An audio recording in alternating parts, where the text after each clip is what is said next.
God, I love a good cry, whether it's from watching a super bleak movie about the doomed future of mankind or simply thinking about Scott Tailford's sentence structure. I find myself intrinsically drawn to things that move me.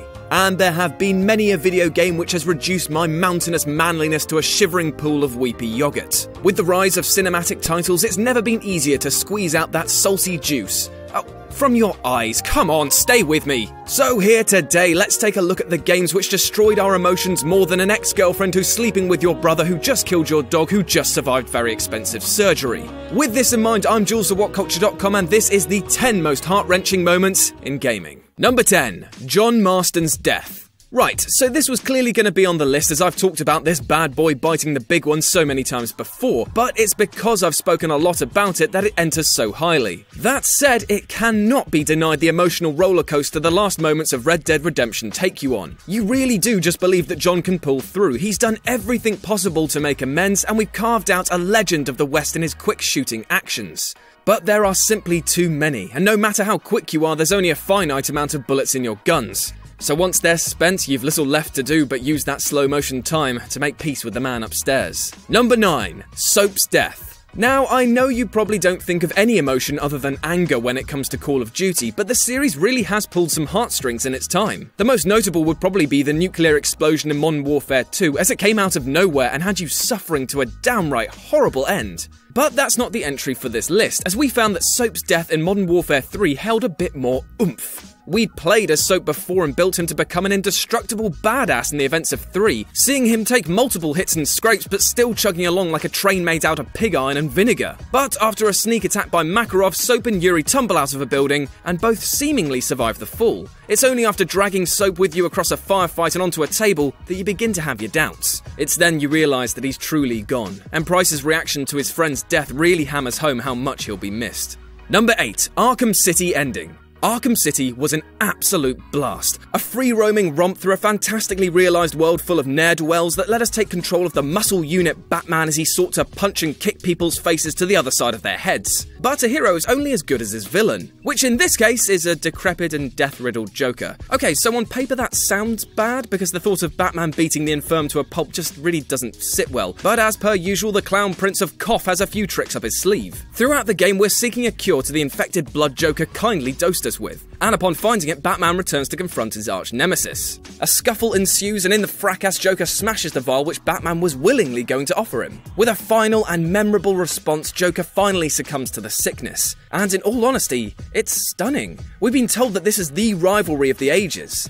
And it's finally over. It's a confusing and emotional ending which leaves you feeling somewhat empty and saddened by the death of a madman, which is all the more testament to the storytelling of this series.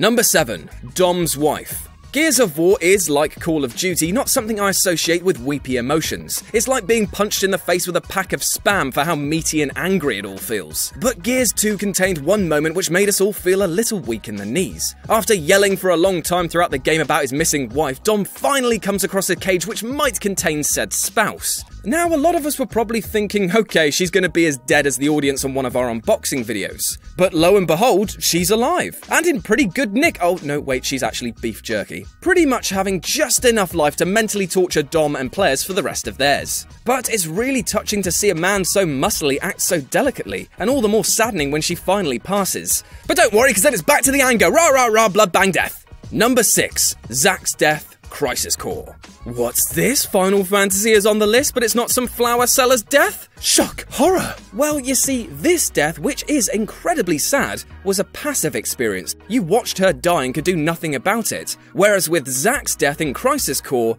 well, that's another story. Crisis Core may have come out a long time after Final Fantasy VII, but the way it explained Zack's story as well as introducing Cloud was perfect. What made ZACK'S death particularly sad is that apart from Cloud, he was completely alone. He hadn't fulfilled his promise to Aerith and he's faced by hundreds of Shinra soldiers. Even though he fights valiantly, in the end they prove too much and he's shot down. Like John Marston's closing moments, it's an unwinnable fight, but one that has to happen to complete the circle. Number 5. Clementine says farewell. Clem from the Walking Dead games is one of the most rounded characters in video game history. She portrays emotions that actually make her feel real. She's not simply a one-dimensional stupid kid like Duck, but a youngster who is at times emotional and other times understanding of her environment. Throughout the narrative, she's guided by a player-controlled Lee, and it's impossible not to love the little scamp. But after a series of events, the player finds out that this isn't his story, but hers. After being bitten, Lee and the little girl share a final heart-wrenching scene in which a symbolic passing of the torch takes place. Lee shares some final words of wisdom and instills a sense of confidence in Clem by pushing her to survive. And then it's down to the player on how they'll part ways. Whatever you choose, the splitting up of this pair will leave you emotionally distraught and actively caring about what's in store for Clem in the future.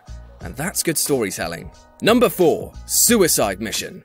My God, was this game good. Its near-perfect mixture of storytelling and action makes Mass Effect 2 one of the most engaging games on every emotional front. Whether it was making tough choices on the genophage or engaging in making the beast with 2 blue backs, it coerced the player into making decisions for their team, which in turn made them care about them. The suicide mission at the end of the game is a culmination of emotion and forethought. To get the best ending, you need to have bonded with your crew, meaning that upon starting this descent into hell, you're really not ready to let go of any of them. The fight is truly difficult, and there are so many ways that it could go wrong, but there's nothing quite like the feeling of coming through the other side intact. I messed up on my first run at this and was devastated to lose key members, but on a second attempt and keeping everyone safe, I felt a much bigger emotional release. Not every game has to use negative emotions to elicit a powerful response, and this game nails that premise. Number 3. To the Moon. To the Moon is an example of storytelling prowess that proves that games don't need monstrous visual budgets to get the job done. Upon seeing its retro art style, many gave it a miss and wrote it off to be another RPG maker dropping. But beyond its simple veneer, is a game with more emotional bite than a crocodile listening to My Chemical Romance. It's a slow burner, but one that constantly picks up its pace. And when you're finally going through John's memories and the reuniting of him and his wife River, you realise something.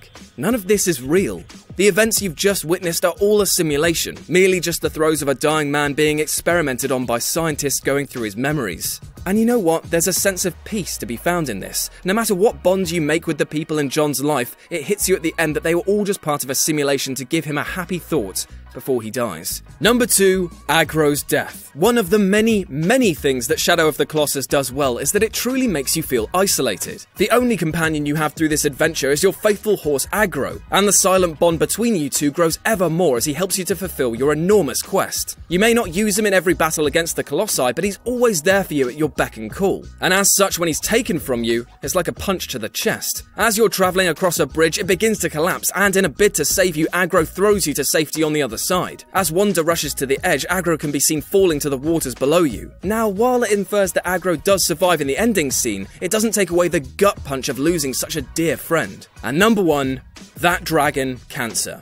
Cancer is an awful disease. I've lost family members to it, and I bet you don't need to look far amongst your friends and relatives to find somebody who's also been affected by it. Now, I make a lot of jokes about a lot of things on these lists, but the ongoing suffering of a fellow human just isn't funny, especially when that's happening to a child. This is the premise of That Dragon Cancer, an autobiographical game which tells the story of Joel, who's been diagnosed with terminal cancer, and he's 4 years old. And through the narrative, we experience the highs and lows of a family beset with this heartbreaking situation. I can't really speak much on the game because its story is the reason to play it, but needless to say that this point-and-click title is a visceral experience. Now, some of you out there might think why I would recommend this title if it's so depressing, but it's something I feel deserves to be witnessed. It's powerful, difficult material, but it's a game which will give you a greater reverence for life by playing it. And that's our list. Sorry to leave it on such a somber note, but if you have any more emotional moments you'd like to share with us, then you can do so in the comment section below. And if you want to share your thoughts with me, you can do so here and here. As always, if you enjoyed the video, then like, share, and subscribe for more. I've been Jules from WhatCulture.com, and I'll speak to you soon.